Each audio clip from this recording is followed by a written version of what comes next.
Pemirsa, tidak terima syariat Islam dilecehkan yang tertulis dalam bait puisi.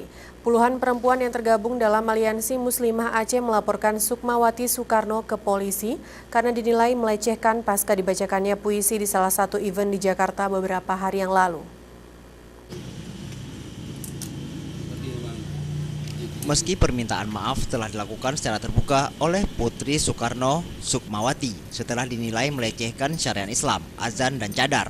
Dalam bait-bait puisinya, puluhan perempuan Aceh yang tergabung dalam Aliansi Muslimah Aceh Kamis pagi tadi mendatangi Polda Aceh. Kehadiran mereka untuk melaporkan Sukmawati kepada polisi atas puisi yang ia bacakan di acara 29 tahun Ana Avanti yang berjudul Ibu Indonesia. Menurut kuasa hukum pelapor, Khairiyati, puisi yang dibacakan Sukmawati jelas-jelas telah menghina dan melecehkan umat Islam, dan ia meminta agar polisi segera mengusut kasus ini secara hukum. Dinodai, dan kemudian juga karena ini negara syariat Islam. Ketika Ibu Sukmawati berbicara tentang syariat Islam, maka artinya dia sedang berbicara atau menghadapkan diri pada provinsi Aceh yang legal melaksanakan syariat Islam. Jadi perempuan Aceh sangat tersinggung dengan puisi tersebut. Harapan dari laporan ini sendiri apa?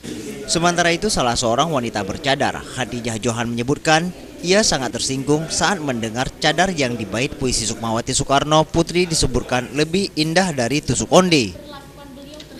Beliau mengatakan bahwa cadar ini tidak indah. Kami tidak mencari keindahan dari mata manusia, tetapi kami mentaati Allah dan Rasul Allah.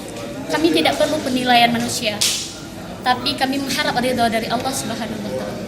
Artinya bagaimana perasaan ketika? Sedih dan sangat sedih, kecewa, sedih karena beliau telah menghina kami yang memakai cadar ini.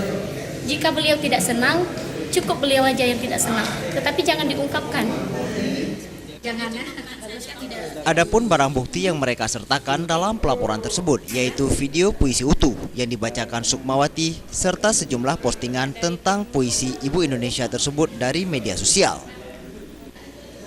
Tim Liputan Aceh TV.